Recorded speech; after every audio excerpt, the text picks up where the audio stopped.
Magandang araw sa inyo mga ka-From-D, beer months na naman at ngayon na half of the month na ng November pero wala pa akong Christmas decor na nagagawa. Dahil wala akong maisip kung anong gagawin ko dahil parang busy yung utak ko. Hindi ko alam kung anong decor ang gagawin ko kasi mahirap dito eh. Wala akong maisip na Christmas decor, wala akong magawang Christmas tree.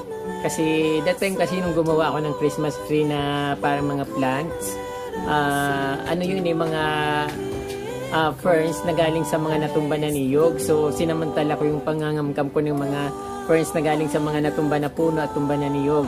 Kaya yun, ang dami kong nagawang nakuhang ferns noon, kaya ginawa kong Christmas tree. So ngayon ka-From-D, wala akong magawa, wala akong maisip kung ano yung Christmas tree na gagawin ko. Kaya ito, mayroon isang napakabait na ka-From-D na taga Baguio City.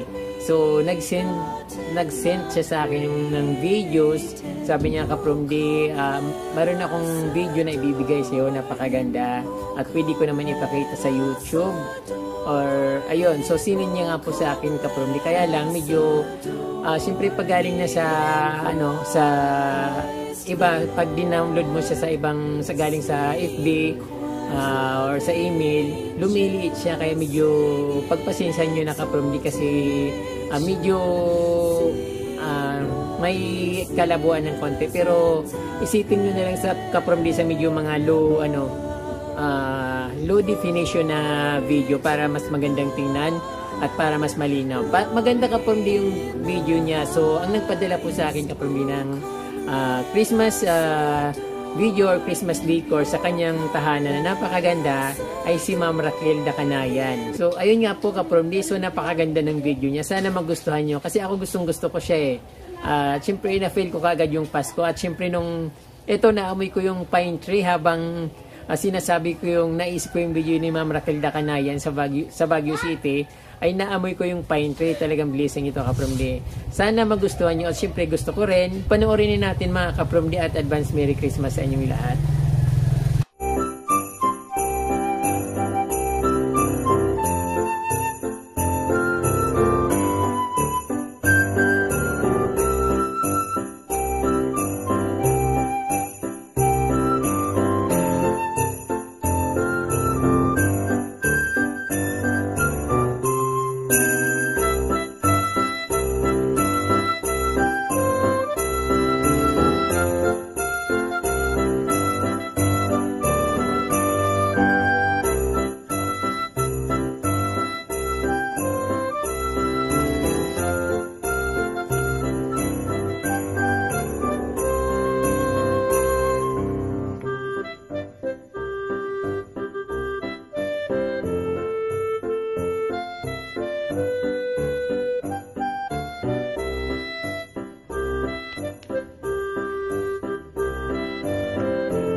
magsha-shoutout naman ako bago po natin matapos yung video. So, shoutout po to Hermana Channel of Bahrain, Julie Hardina or Hardinira. Puro naman to mga vloggers. At belated happy birthday po kay Arlene Lara. Nag-birthday siya nung November 18, Thursday. So, pasensya na po kasi hindi ako nakapag video nung that time ng birthday kasi ayun po, hindi naman po on time palagi yung pag-upload ko ng video. Minsan advance, minsan late. Hindi naman advance, minsan on the spot, minsan late. Ayun po. So, ganun po yung pag-vlog. So, hindi po siya live na live vlog. Shoutout din po kay Ma'am EMC Santillan at kay Luna LC74 of Binalunan, Pangasinan. Ganon din po, shoutout din po kay Ma'am Kasyana Udang of Iligan City. Kay Solo Nanay ni Ayen, Liberty D. Guzman of Herona Tarlac, Nancy Balustri of Orquita City, Osamis Occidental, at kay Mr. Plantito. Ayan po mga ka-From D, advance Merry Christmas sa inyong lahat. Sana po yung nagustuhan niyo yung video ni Ma'am Raquel. At ayun po, maraming salamat po at Diyos mabalos.